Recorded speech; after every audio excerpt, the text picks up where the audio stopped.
her, unless she, whenever she passes on to the next life, unless she becomes that person. But it's too depressing because if I died, I wouldn't remember this. I wouldn't remember her. I know that I would remember her because that's the only thing that I want to remember, and I don't care what it takes to take it with me. I will take it with me. And maybe I've died before, and this is why I'm so passionate about her now, because I've been chasing her through hundreds of lifetimes, and I just haven't given up. I don't want to.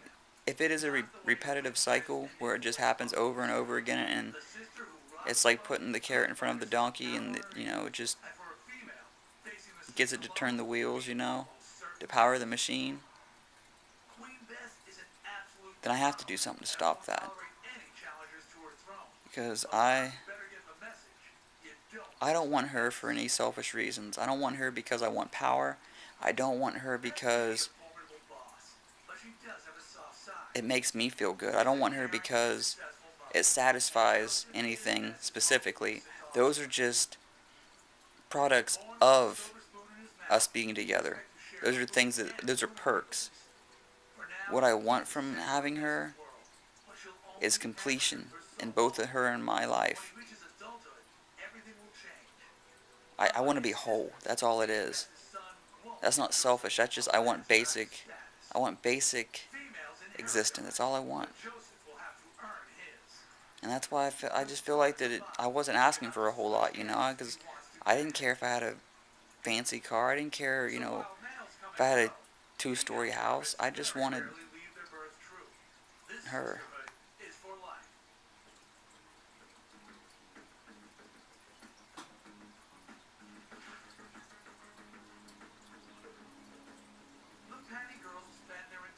If anybody who knows if there's a movie called The Fountain, and the main character, Hugh Jackman's character, travels through thousands of years, and he gets to the point where, like, he goes from being a Spaniard, like, in the 1500s or 1600s or whatever, all the way into the future where humanity has ascended the physical level, and they're able to travel through time and space, and he goes to pretty much the center of existence, of the universe, of the cosmic consciousness, to save his loved one. And if something like that does exist, which who am I to say it isn't? Who is anybody to say that I could be wrong or that I could be right? But if for some reason I am right, and this video makes it in some form to that person, to that consciousness, to that thing, whatever it is, I really, really hope that you'll. I feel silly talking to, especially if someone else watches this, but I'm trying to express how intimate I am about having companionship. But if for some reason, which I know there's such a slim chance, but if for some reason that does happen, and ideas like the fountain are real, which I know I'm not the only person who's had ideas like that, because there's a movie about it which hundreds of thousands of people watched. But anyways, if for some reason this does get to that place, I hope whatever's whatever force experiences what I'm saying right now has the power to change this or would deem it acceptable, that it's acceptable to be changed, because this is something that no one should have to go through. The other day, I literally felt like I was in hell because I thought about what I was doing. I'm not going to go into details, but I was doing something that I thought about. This sucks really bad. I thought it's just the most nerve-wracking. It just broke me down. It was just so oppressing. that I'm like, I wonder how much worse hell could be than this. And I sort of got, it's like I got hit by a ton of bricks. I'm like, hell could be exactly like this. Hell could be what exactly I'm doing right now. And that's something I never thought I would experience alive. I never thought I would experience that alive. Like, there's been a lot of times that I've went through things that I'm like, this is almost like the worst thing I can imagine ever happening. I mean, I could have been raped. I could have been, had my arm cut off. I could have went through war. I mean, I have a really good imagination, and I'm very analytical. I can do a very good job of understanding what it would be like to go through something like those things that I mentioned. And I would rather go through those things than what I had to go through the other day. It was it was very scary. It scared me.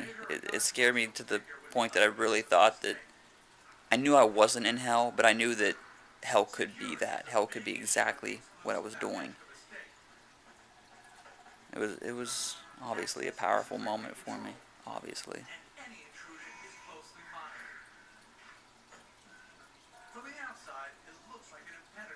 I guess that's all I'm going to say for now. That might be all I say at all. I thought that I would record this for at least a few different sessions, but I feel like that I've actually said everything that I could possibly say in relation to this. I've expressed how much I care for Jenny and how alone I am now that she's gone. I've done a really good job of expressing how I wanted to communicate my ideas and my philosophy and how I actually think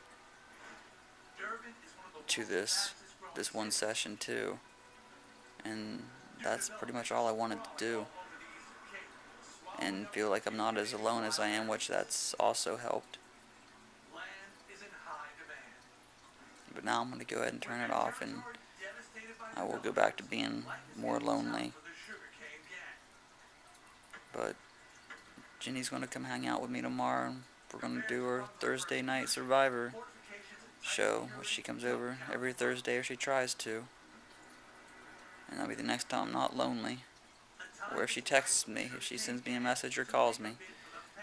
Other than that, well, she sent me a message earlier, and I'm just saving it to where when I really feel lonely later, I'll read it, and it'll make me feel better. Other than that, this will be it. It'll be just like I'm talking to you, but it'll just be in my head locked up. That's the only difference it'll be.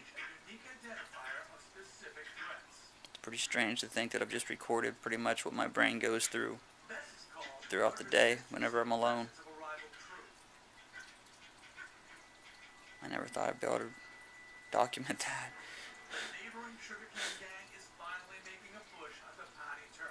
I have accomplished something.